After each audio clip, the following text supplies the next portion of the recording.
ष्टदोहम् तीर्थास्पदं शिवगिरिं चिनुतं शरण्यं नारायणं नमस्कृत्य नरं चैव नरोत्तमं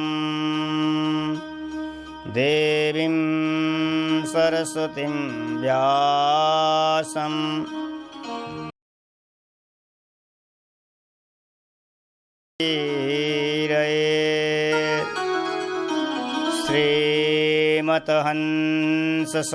श्रीमतहंससमारभ्य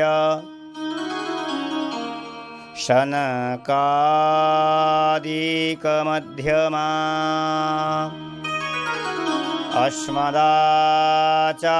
अस्मदाचार्यपर्यन्ता वन्दे गुरुपरं परामः योऽन्तः प्रवेश मम वाचमिमां प्रसुप्तां सञ्जीवयत्यखिल शक्तिधरस्वधाम्ना अन्याश्च हस्तचरणश्रवणत्वगादीन् प्राणन्नमो भगवते पुरुषाय तुभ्यं वागीशायस्य वदने लक्ष्मीयस्य च वक्षसि यस्यास्ते हृदये संवित् तं नृसिंहं भजे तप्तकाञ्चन गौराङ्गी राधे वृन्दावनेश्वरे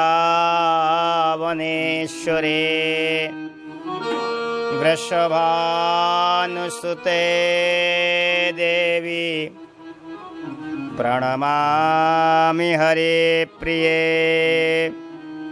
भक्तभक्ति भगवन्त गुरु चतुर्नाम पुए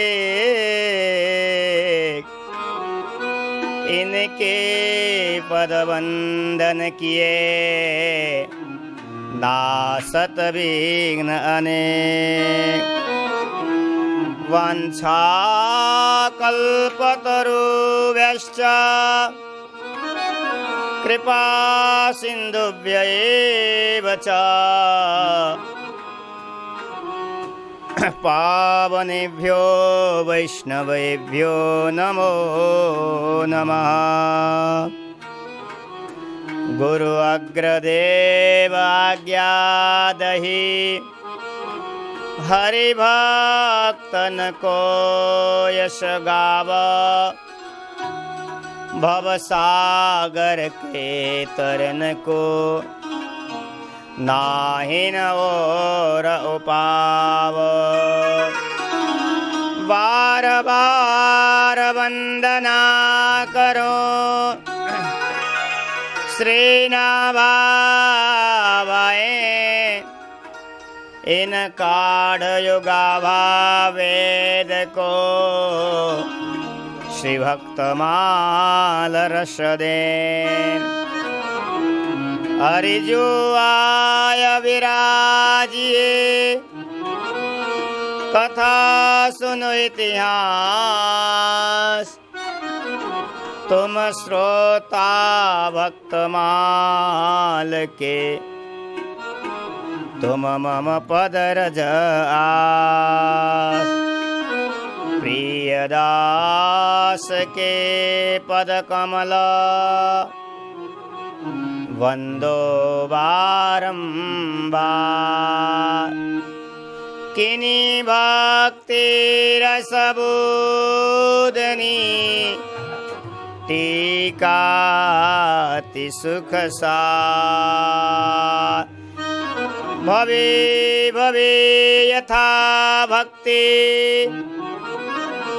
तव पादयोस्तव जायते, तथा कुरु सदेवेश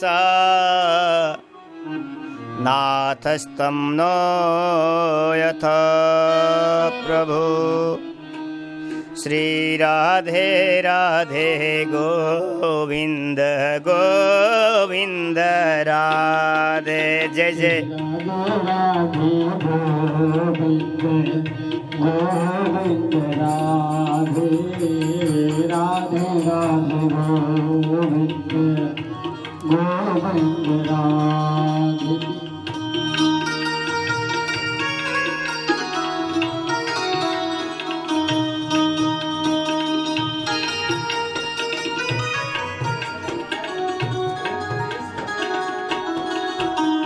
राधे राधे गोविंद गोविंद राधे।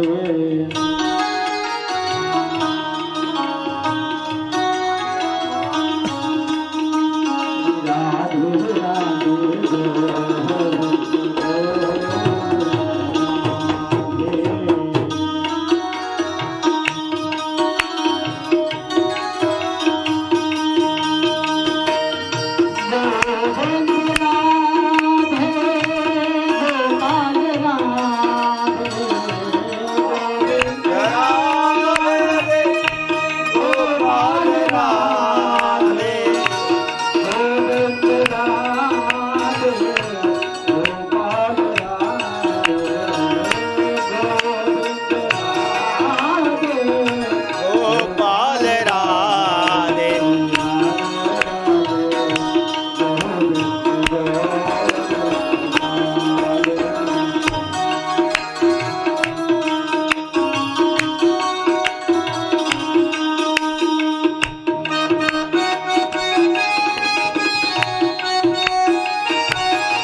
गोविंद राधे गोपाल राधे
श्री भक्तमाल महापुराण की, श्री नाभ गोस्वामी जी महाराज की, श्री प्रियदास जी महाराज की जय। श्री पूज्य गुरुदेव अग्रदेवाचार्य चरण सद्गुरुदेव भगवान की जय।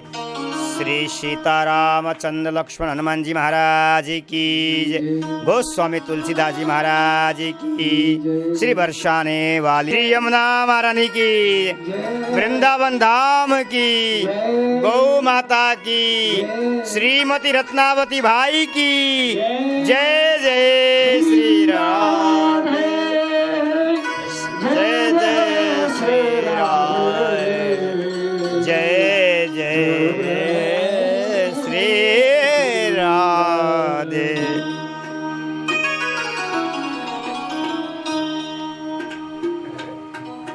श्री राधा सर्वेश्वर भगवान एवं सद्गुरुदेव भगवान की अनुपम कृपा श्रीधाम वृंदावन में विराजमान होकर के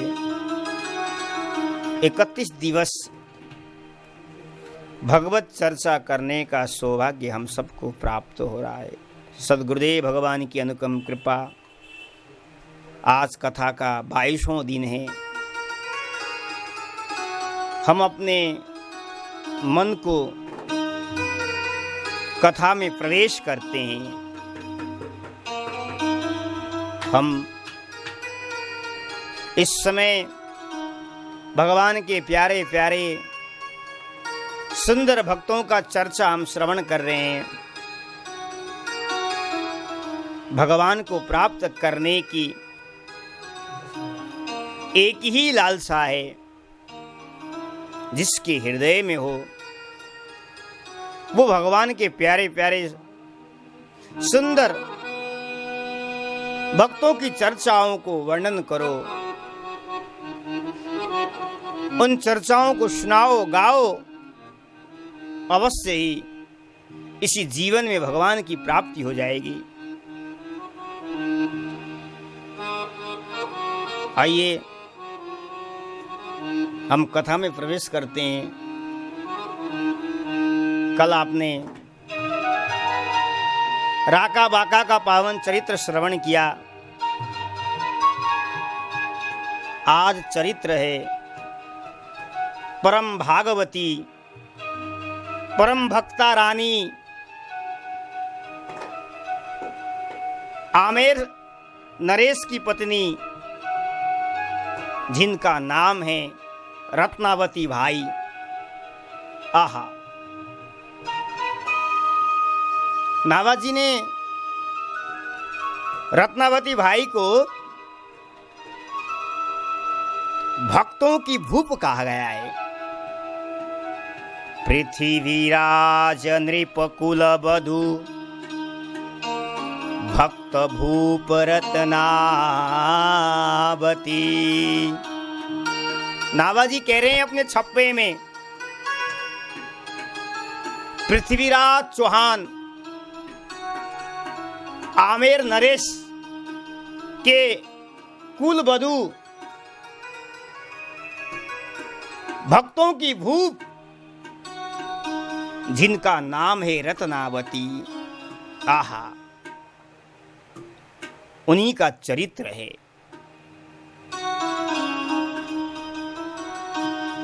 इन्होंने, रानी ने अपने घर में रहने वाली दासियों को गुरु बनाया और दासी से गुरु बना करके उन्होंने भगवान की प्रेम को प्राप्त किया है।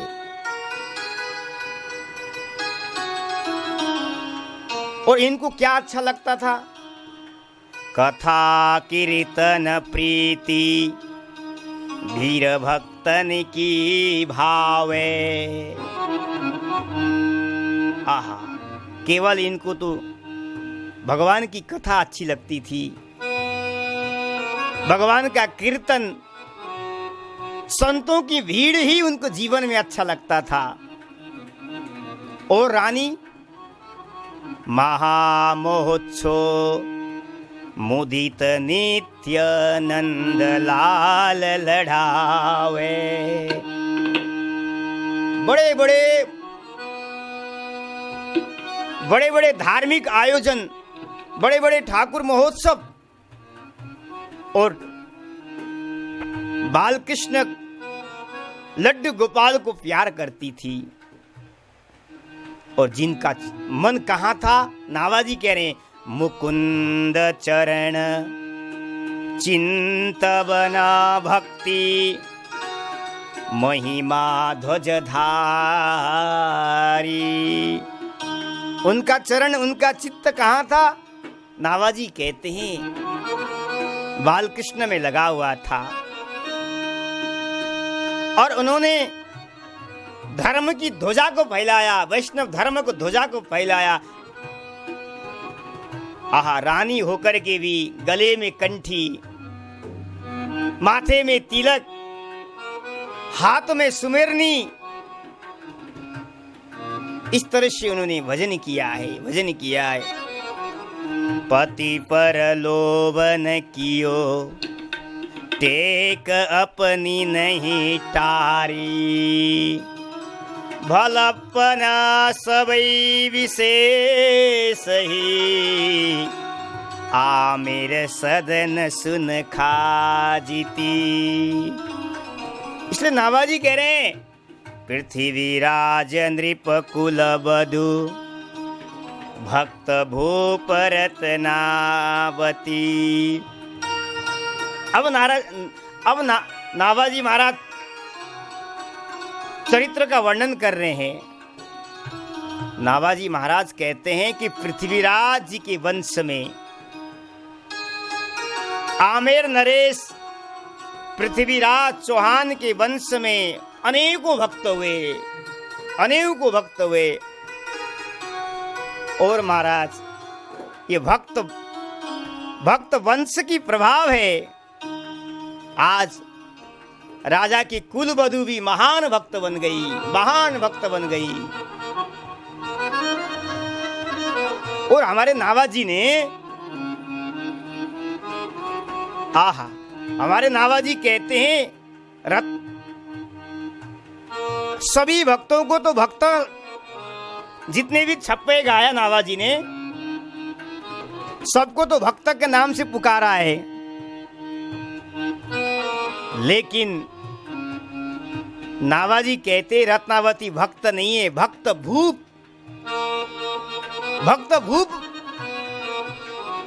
शब्द का प्रयोग किया है। आहा, जो भगवान की सेवा करता है वो भक्त है, और जो भगवान और भक्तों की सेवा करे उसको कहते हैं भक्त भूप।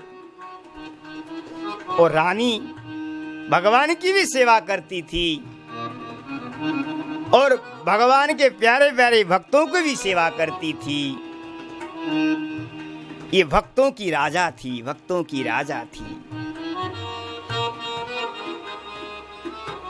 आहा, इन्होंने घर में चौका बर्तन करने वाली दासी को गुरु बनाया और उस दासी से गुरु बना करके इन्होंने भगवत प्राप्ति किया है। हमारे 200 वैष्णव वार्ता ग्रंथ है, उसमें ऐसा लिखा हुआ है, विट्ठलनाथ गोस्वामी जी की वो कृपा पात्र दासी थी। वो रत्नावती के घर में झाड़ू पोछा साथ में लगाया करती थी और साथ साथ में भगवान का नाम का उच्चारण भी किया करती थी। रानी ने जब दासी को देखा, दासी उच्च स्वर से भगवान के नाम का उच्चारण करती है, घर में झाड़ू भी लगा रही है, झाड़ में बुहार भी कर रही है, लेकिन हे बिहारी जी, हे बिहारी जी, हे बिहारी जी का नाम का उच्चारण भी करती है। रानी देखती रहती है। रानी को देखते देखते हृदय में रानी को भी प्रेम उत्पन्न हो गया। ये प्रेम ऐसा ही चीज है, होता नहीं है और हो गया वो छूटने वाला नहीं है। जब रानी के हृदय में भगवान विराजमान हो गए, भगवान के प्यारे प्यारे संत विराजमान हो गए, अब तो रानी ने अपने पति को भी छोड़ दिया। लिखा है, नाभाजी कहते, पति पर लोभ न कियो। हमारे शास्त्र कहता है पति की सेवा करना धर्म है, लेकिन भगवान की सेवा करना क्या है? परम धर्म है, परम धर्म है। सामान्य धर्म को छोड़कर अगर कोई परम धर्म का पालन करता है, कोई अनुचित नहीं है, कोई गलत नहीं है। हमारे व्रज की गोपियों को देखो,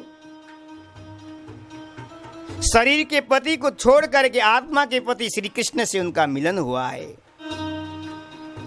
उन्होंने श्री कृष्ण को प्राप्त किया है। उसको कहते हैं परम धर्म।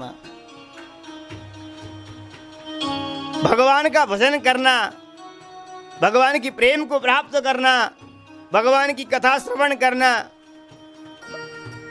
ये परम धर्म है। इसको कहते हैं परम धर्म। और रानी ने परम धर्म को अपनाया है। आमेर राजा मान सिंह जी की, उनके छोटे भाई माधव सिंह जी की पत्नी रानी, जिनका नाम था रत्नावती, नाभाजी कहते हैं, आहा अद्भुत प्रेम, अद्भुत प्रेम रानी के जीवन में। रानी के पास एक दासी रहती थी, वो भगवान के नामों को लंबी लंबी श्वासें लेकर के भगवान का नाम का उच्चारण किया करती थी।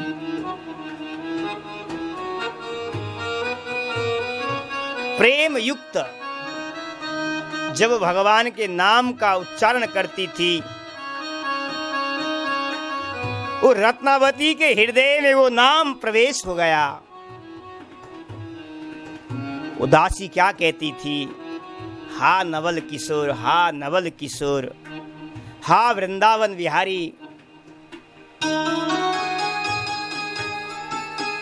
इस तरह से भगवान नाम का उच्चारण करती थी और भगवान नाम का बार बार कीर्तन करती थी। आहा, जब वो कीर्तन करती, वो भगवान का नाम का उच्चारण करती, रानी के कान में सुनाई पड़ता था, कान में सुनाई पड़ता था। रानी ने पहचान लिया दासी के हृदय में भगवान का प्रेम है। भगवान के प्रेम जागृत हो चुका है, क्योंकि श्वास श्वास प्रति नाम रटो वृथा, श्वास मति खोया,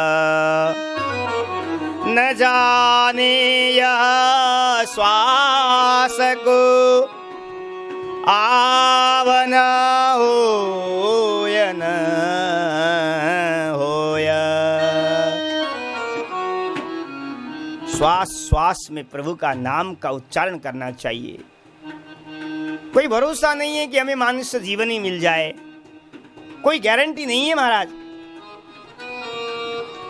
अगले जन्म हमें मनुष्य बन जाएं या किसी योनि में हमारा जन्म हो, कोई भरोसा नहीं है। इसलिए हरि राम हरि हरि हरि कृष्ण हरे हरे, हरि राम हरि हरि हरि कृष्ण हरे हरे, हरे राम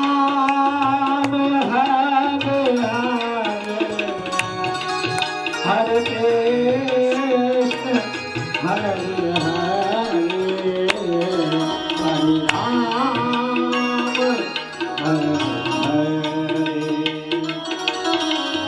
राम हरे हरे, राधे कृष्ण हरे हरे। जय हो। हरे श्याम हरे हरे, हरे राम हरे हरे, हरे कृष्ण हरे हरे, हरे राम हरे हरे, राधे श्याम हरे हरे।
इसलिए भगवान का नाम श्वास श्वास में लेना चाहिए।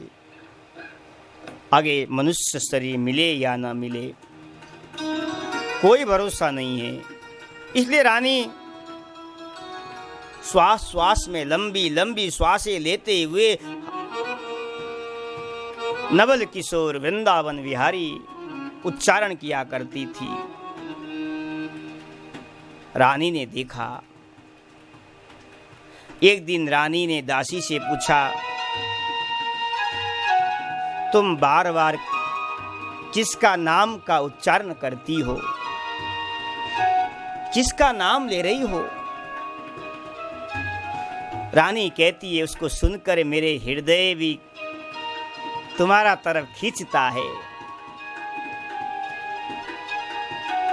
जब दासी ने सुना रानी के मुख से, महाराज दासी भी विकल हो गई। दासी के नेत्र से आंसू की धारा बहने चली। शरीर सुधी बुद्धि खत्म हो गई।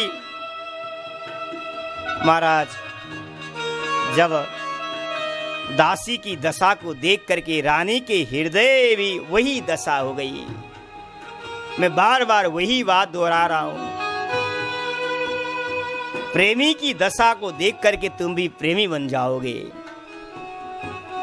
प्रेम रोग ऐसा है, होता नहीं, लगता नहीं है। कोई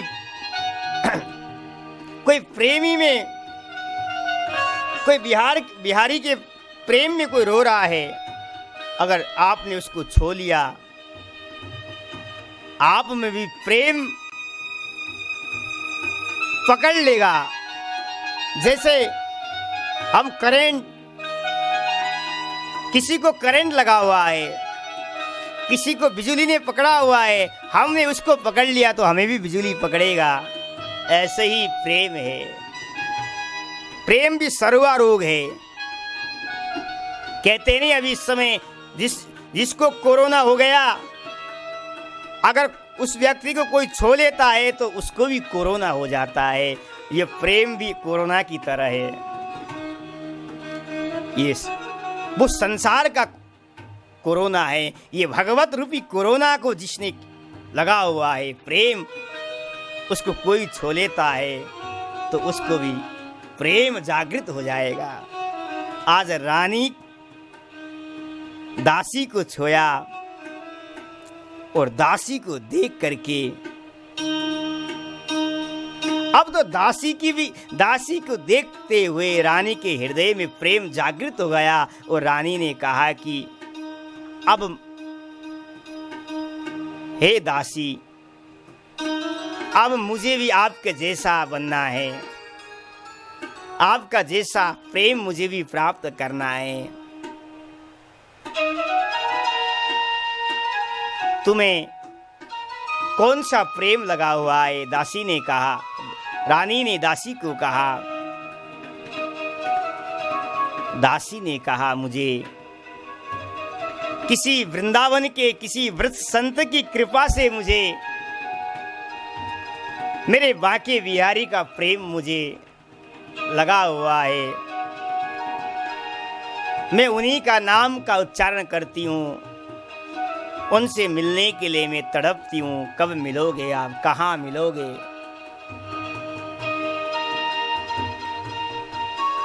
जब रानी ने सुना,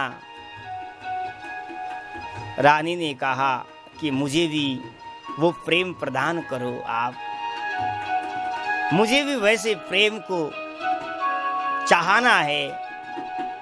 दासी ने कहा, नहीं, आप रानी हो, आप राज भोगों को, राज पदार्थों को भोगिए।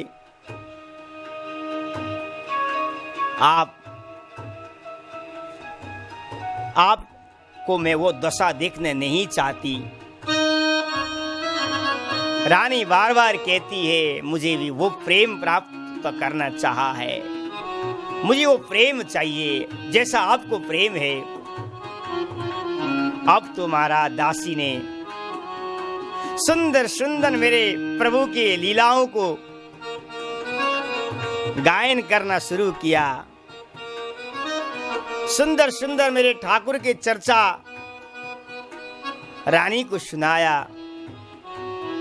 सुनते सुनते रानी को भी हृदय में प्रेम प्राप्त हो गया, प्रेम प्राप्त हो गया। अब तो रानी ने दासी को अपना काम छुड़वा दिया। अब तो दासी नहीं, आप तो मेरे गुरु हो। अब तो आप गुरु हो। और महाराज रानी ने दासी को उच्च सिंहासन पर बैठाया है और रानी नीचे बैठ करके सत्संग कर रही है।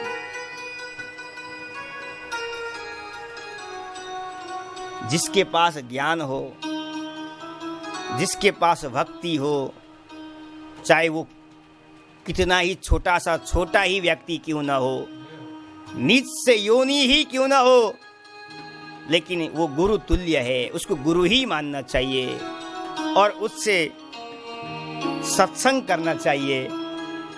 आज रानी आमेर नरेश की पत्नी, आहा, मान सिंह की पत्नी रानी ने अपने दासी को गुरु बनाया है। रानी ने दासी को गुरु बनाया है। आहा, कल तक तो दासी रानी की सेवा करती थी, घर में झाड़ू लगाया करती थी, पोछा लगाया करती थी। अब तो रानी ने दासी को सेवा से छुड़वा दिया। अब स्वयं रानी दासी की सेवा कर रही है।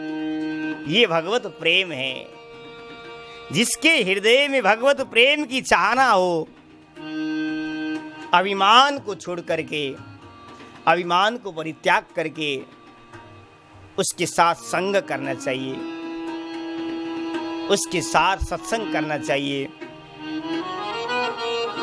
और प्रेम की प्राप्ति भगवत कृपा और महापुरुषों की कृपा से प्राप्त होता है। हम चाहना तो करते हैं कि हमें प्रेम प्राप्त हो जाए हमारे जीवन में बिहारी जी की, लेकिन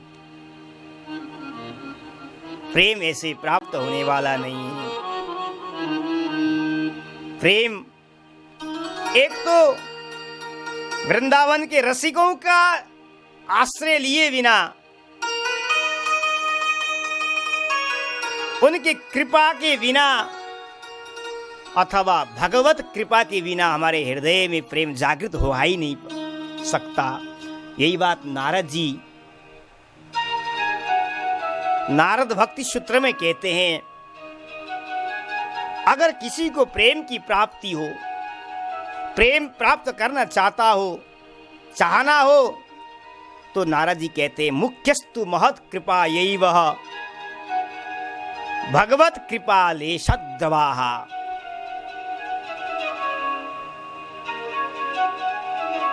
महत् पुरुषों की कृपा और भगवत कृपा से ही महाराज जीवन में प्रेम की प्राप्ति होती है। प्रेम की प्राप्ति होती है। दो ही साधन है, तीसरा कोई साधन नहीं है। दो साधन अगर हमने अपनाया, संत की कृपा हमारे हो गई ऊपर, भगवान की कृपा हमें जब प्राप्त होगा, हमारे जीवन में प्रेम आगमन हो जाएगा। आज रानी को भगवान का कृपा तो है ही है, और दासी जैसे महान संत का भी कृपा रानी को हो गया। और रानी ने दासी को उच्च सिंहासन पर बैठा करके नीच उच्च का भाव परित्याग करके, गुरु मान करके उन्होंने भगवत तत्व को उपदेश को श्रवण किया है। मैं बार बार वही बात कहना चाहता हूं। सूत जी महाराज जब भागवत सुनाते हैं सनकादिक ऋषियों को, और सूत जी नीच योनि के हैं और सनकादिक विप्र ब्राह्मण लोग हैं, लेकिन सनकादिक के हृदय में यह भाव नहीं है कि सूत जी नीच योनि के हैं और हम ब्राह्मण हैं, हमने उनसे कथा श्रवण नहीं करना चाहिए। ऐसा भाव नहीं है। शौनकादिक तो भाव यही है। भले सूत जी नीच योनि के हैं, लेकिन सूत जी में जो भगवान का प्रेम है, जो भगवत तत्वों का ज्ञान है, वो हमारे पास नहीं है। इसलिए सूत जी हमारे से बड़े हैं, पूजनीय हैं। और नैमिषारण्य क्षेत्र में सूत जी को सिंहासन पर बैठाते हैं और शनकादिक कथा श्रवण करते हैं। आज यही दृश्य हमको देखने को मिल रहा है। कहाँ रानी और रानी की सेवा करने वाली दासी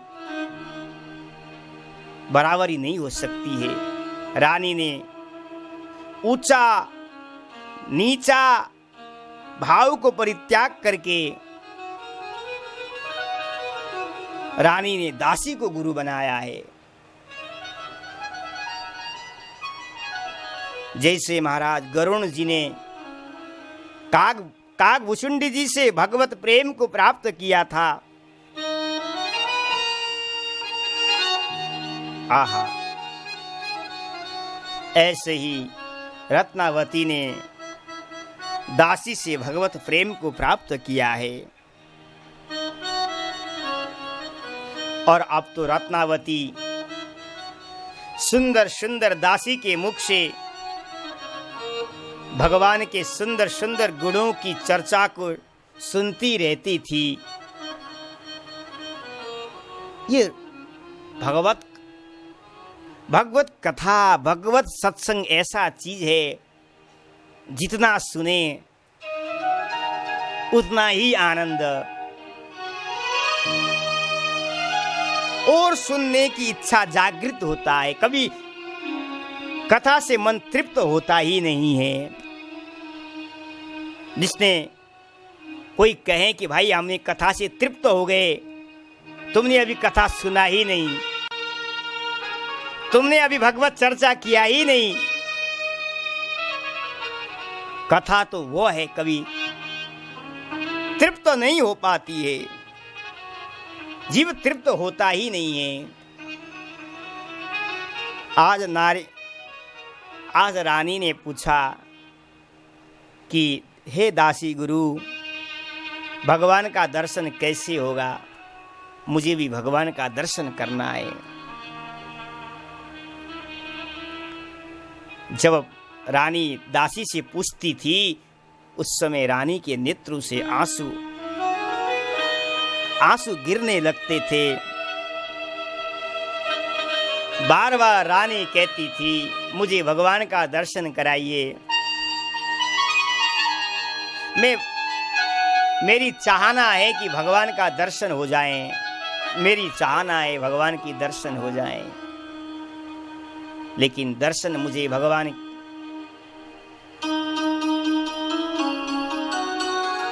रानी के हृदय में तो भगवान दर्शन देते तो थे, लेकिन रानी प्रकट रूप से देखना चाहती थी, प्रकट रूप में देखना चाहती थी।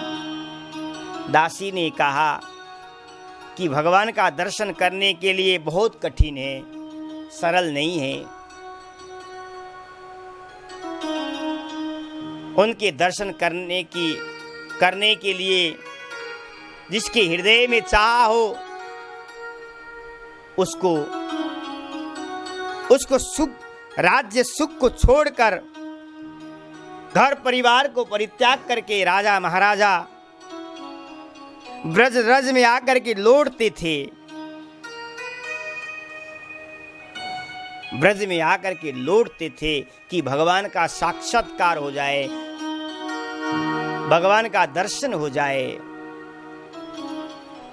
बहुत कठिन है, सब कुछ छोड़ना पड़ता है भगवान के लिए। और आप तो अभी रानी हो, आपको छोड़ना कठिन है। जब रानी ने सुना, मेरे कौन से अंग में रानी लिखा हुआ है, आप बताइए? किसी अंग में लिखा है रानी? नहीं। मैं अपने को रानी नहीं मानती हूँ। मुझे तो अब केवल भगवत प्रेम की प्राप्ति चाहना है। मुझे तो प्रभु बिहारी जी का दर्शन कराइए आप, क्योंकि मेरे हृदय में मेरे बांके बिहारी मुझे विराजमान हो चुके हैं। अब मैं उनकी सेवा करना चाहती हूँ। और महाराज दासी ने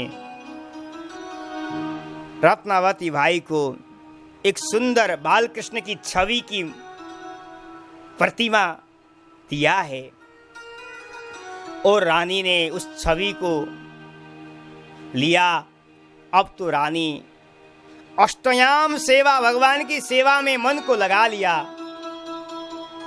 बस रानी अब किसी से बोलना, बातचीत करना सब कुछ भूल गई। केवल मेरे बिहारी जी के सामने बैठती और ठाकुर को भोग अर्पण करती, आरती करती, भगवत नाम का उच्चारण करती। धीरे धीरे धीरे धीरे धीरे रानी के हृदय में प्रेम का रंग चढ़ गया। न पुत्र की चाह है, न पति की चाह है, वो भी सब कुछ रानी ने भूल चुकी है। अब तो केवल एकमात्र है भगवान का साक्षात्कार हो जाए, भगवान सामने आकर के दर्शन दे। एक ही चाह है रानी को, एक ही चाह है।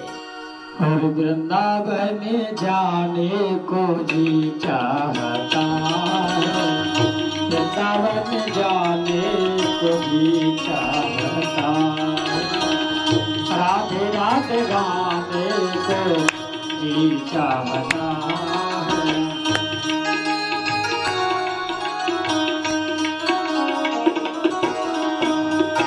राधे राधे गाने को जी चाहता है, वृंदावन जाने को जी चाहता है, राधे राधे गाने को जी चाहता है।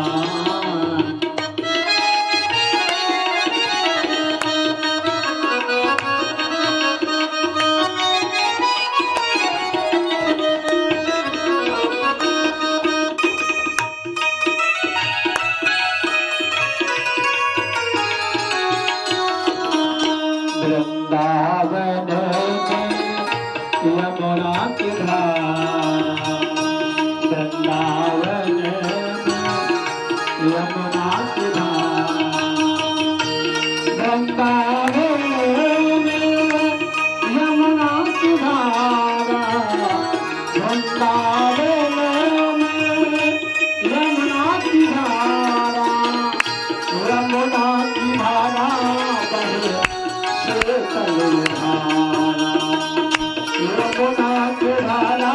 बहे गोता लगाने को भी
छठ है वृंदावन में रास रचित वृंदावन में रास रचित है वृंदावन में रास रचित है तो ठुमका लगाने का भी चाहता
रानी के रत्नावती रानी के हृदय में प्रेम का रंग चढ़ गया। रानी बालकृष्ण की प्रतिमा को नित्य श्रृंगार करती, भोग अर्पण करती, जिसका शोभा सागर छोर और नहीं है। श्रृंगार करने के पश्चात रानी टकटका की लगा करके अपने ठाकुर का दर्शन करती रहती। अब तो रानी का तन, रानी का मन, सारा इंद्रिया ठाकुर की तरफ लगा हुआ है, बालकृष्ण के प्रभु की तरफ लगा हुआ है। कोई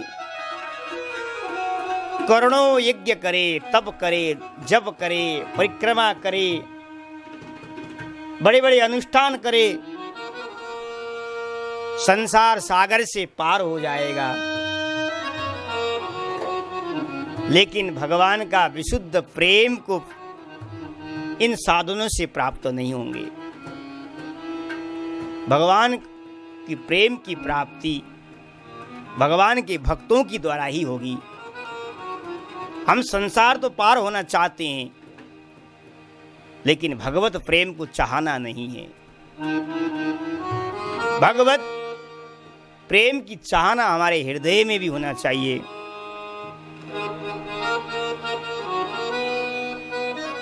रानी का भजन उत्तरों उत्तर बढ़ते ही गया, उत्तरों उत्तर बढ़ते ही गया। यहां तक लिखा है कि रानी का प्रेम दासी गुरु से भी आगे बढ़ गया। दासी में ऐसा तो विकल्प नहीं है कि प्रेम नहीं है, दासी में अनन्यता प्रेम था, लेकिन रानी में जो उत्कंठा था, रानी में जो अभिलाषा था भगवान की प्राप्ति का, वो बढ़ती गई, बढ़ती गई। बार बार यही कहती है कि भगवान का दर्शन पाने का उपाय क्या है। रानी यही बार कह रही है। दासी ने कहा, दर्शनों की अभिलाषा मुझे तो व्यथा है, उसे आपको छोड़कर और किसको सुनाऊं। दासी ने कहा, आप अगर भगवान के ही प्रत्यक्ष रूप में भगवान का दर्शन करना चाहती हैं आप, तो भगवान के सुंदर सुंदर प्यारे भक्तों की सुंदर सुंदर कुटी बना करके उनके रहने के लिए आप निवास स्थान बनाइए। और नगर से सारे भगवान के जितने भी प्यारे भक्त आते हैं, घूमते भ्रमण करते हैं, उनके अपने महलों के पास निवास बनाइए। उनके साथ बैठ करके सत्संग करिए। उनके चरणों को धो करके अपने सिर पर धारण करिए। सुंदर सुंदर पकवानों से उनको भोजन कराइए। आहा, आपको महाराज प्रत्यक्ष भगवान का दर्शन हो जाएगा। रानी ने जैसे सुना, क्योंकि संत की कृपा के बिना भगवान की कृपा नहीं होगा और भगवत कृपा के बिना संत कृपा नहीं होगा। तो यही बात रानी कहती है, अगर भगवान को प्राप्त करने की आपकी चाह है तो संत कृपा, संत के हृदय में भगवान विराजमान है। आप संत की सेवा में लग जाइए, संतों को सुख प्रदान करिए, अवश्य आपके जीवन में भगवान दर्शन देंगे। और रानी ने अब तो अपने सेवकों से कहा, जितने भी हमारे नगर में जितने भी संत आते हैं उनको सबको बुला करके हमारे राजमहल में उनके रहने की व्यवस्था करो। जो भगवान के प्यारे भक्त हैं उनको सबको ला करके विराजमान करो। रानी की आज्ञा को पाते हुए राज सेवकों ने संतों को ढूंढ रहे हैं। ढूंढ करके नगर में जो भी आता उनको रहने के लिए निवास स्थान, उनके लिए भोजन पानी सब व्यवस्था रानी के तरफ से था। महाराज, अब धीरे धीरे रानी के महलों के पास संतों की जमात देखने को मिला। पूरे आमेर में महाराज जिधर देखो उधर देखो संत ही संत, जिधर देखो उधर देखो सत्संग। और रानी ने सुंदर सुंदर पकवानों से संतों को भोजन पवाने लगी। आहा, क्योंकि संतों के पास भगवान विराजमान होते हैं, संतों से भगवान वार्तालाप करते हैं। रानी दासी ने यही कहा था, अगर आप संत की सेवा करिए, संत की कृपा होगी तो आपके सामने भगवान प्रकट हो जाएंगे। और धीरे धीरे संत सेवा में रानी का मन लग गया। अब तो संतों के पास जाती रानी, संतों की चरण धोती और संतों को सुंदर सुंदर भोजन प्रसाद पवाती और संतों के बीच में बैठ करके सत्संग करती। आहा, आमेर नरेश की पत्नी महारानी रत्नावती अब तो लोक लज्जा परित्याग को भी परित्याग करके संतों के सामने, संतों के बीच में बैठ करके भगवत चर्चा श्रवण कर रही है।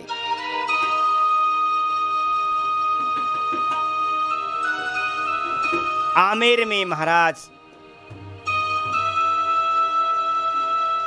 पूरे नगर में फैल गया, बात फैल गया। माधो सिंह की पत्नी रत्नावती भाई अपने महल को छोड़ करके संतों के पास जाकर के सत्संग कर रही है, कीर्तन कर रही है। पूरी नगर में बात फैल गया। दुष्टों को तो अच्छा नहीं लगा।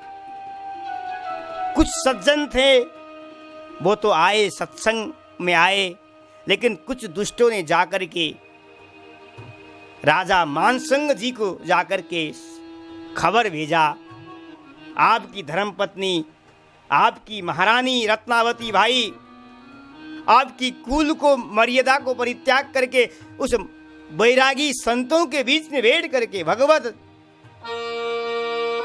सत्संग कर रही है, संतों के बीच में बैठ करके कीर्तन कर रही है, ये शोभा नहीं देता। महाराज, ये रानी का काम नहीं है।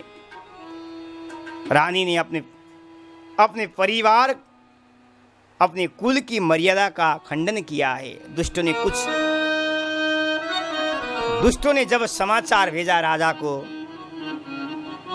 क्योंकि जहां प्रेम का प्रबल प्रवाह में, जिसके हृदय में प्रेम रूपी बाढ़ हो, प्रेम का समुद्र हो, उसके हृदय में अब लोक लज्जा परित्याग उठ बहा करके चला जाएगा। दासी यही बात कह रही थी कि आप महारानी हो, रानी हो, आप मत जाइए, लेकिन प्रेम का समुद्र पड़ा हुआ था, प्रेम का गंगा हृदय में विराजमान, वहां लोग लज्जा बहा करके सब बाहर ले जाता है। अब तो महाराज रानी अपने महल को भी परित्याग कर दिया, रिश्तेदार को भी परित्याग कर दिया, अपने पति को भी परित्याग कर दिया, अपने बेटे को भी परित्याग कर दिया। अब तो केवल रानी संतों के पास ही बैठती, संतों के साथ ही कीर्तन सत्संग करती, उनको यही अच्छा लगता है। आमेर के लोग देखने के लिए आया करते थे। और महाराज चारों तरफ बात फैल गई। जब माधव सिंह उस समय दिल्ली में रहते थे, रानी रहती थी आमेर में। जब आमेर से कुछ पत्र भेजा दुष्टों ने माधव सिंह जी को, उनको अच्छा नहीं लगा।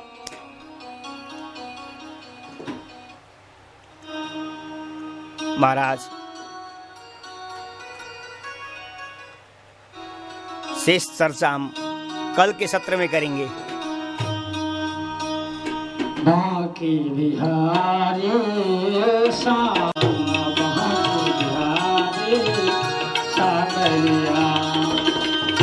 लेखन अपने नागरिया, लेखन वृंदावन नागरिया, बांके बिहारी सागरिया, बांके बिहारी सागरिया।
वृंदावन बिहारी लाल की जय। नमामि